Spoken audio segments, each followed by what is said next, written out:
Okay, so we're back with our third video. We've gone through our orientation and we've gone through our analysis, and now we are on to creating the concept.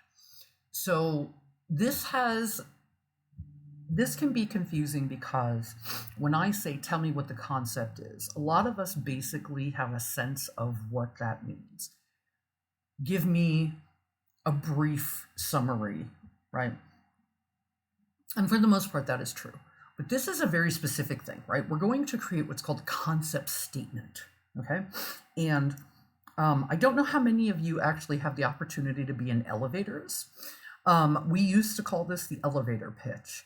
Now, I'm a New Yorker, so I've been in many, many elevators, and our elevators go for lots and lots of floors. So an elevator pitch could last, a little bit of time. Here, maybe not so much, but the idea is the same. Basically, you're in an elevator, all these other people doing all kinds of business, whatever, they see you, you have a sketch for a design in your hand, you're all standing there together waiting for your floor, and somebody goes, "Oh, what are you working on there?" How do you reply? It's the elevator pitch, right? So usually it's no more than 30 seconds, if that, to basically completely and totally summarize what it is you are doing in a very kind of, not so much eye-catching way, but ear-catching way, right? You want to make them interested, right? Elevator pitches are always accompanied by your business card, right? So because somebody's going to get off any floor now, right? So you always want to be able to slip up a business card.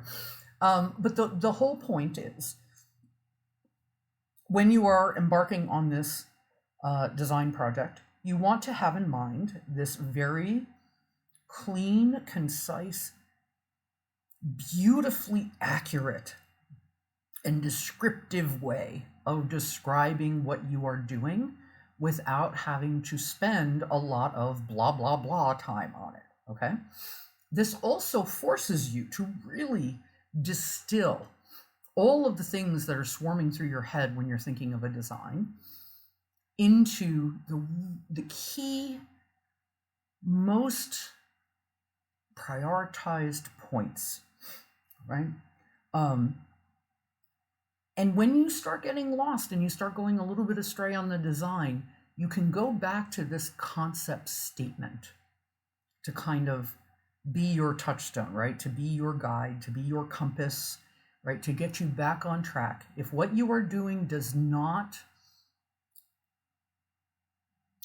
I don't want to say apply, but does not enhance, does not contribute to what you have laid out as your concept statement, maybe your idea is not right for this design, right? I don't think any idea is a bad idea.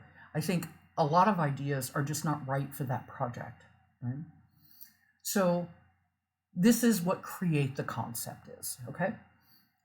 Briefly worded summary of your intent, right? So think of one or two adjectives, okay?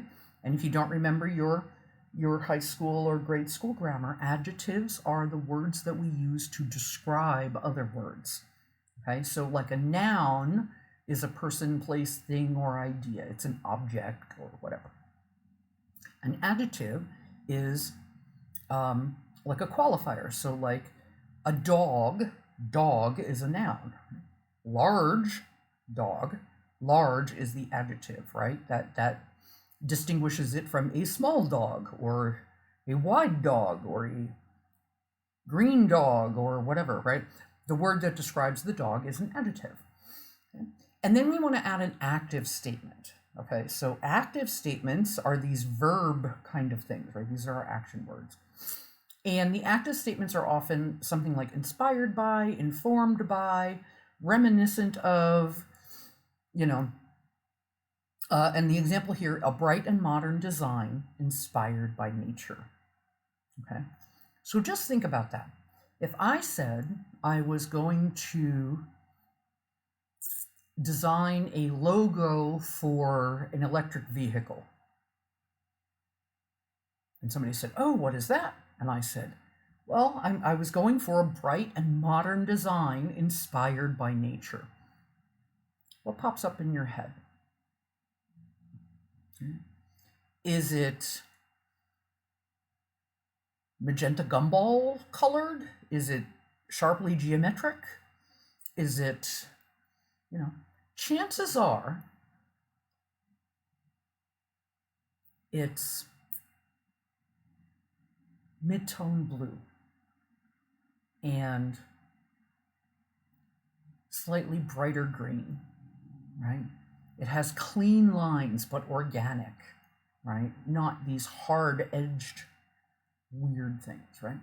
Because it's bright and modern and inspired by nature, and we all have a very basic sense of what that means, and importantly, what it doesn't mean, okay? That's the sort of thing that you want when you are talking about a design concept, right? A concept statement, right? So when I ask you for a concept statement, this is the formula that you can use, right? Think of one or two adjectives, right? Minimalist, modern, bright, dark, right? Whatever.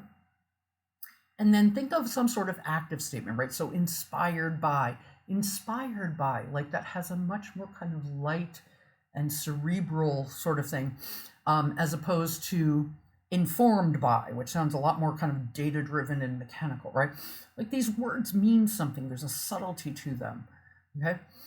This is what we will do when we are creating our design concepts.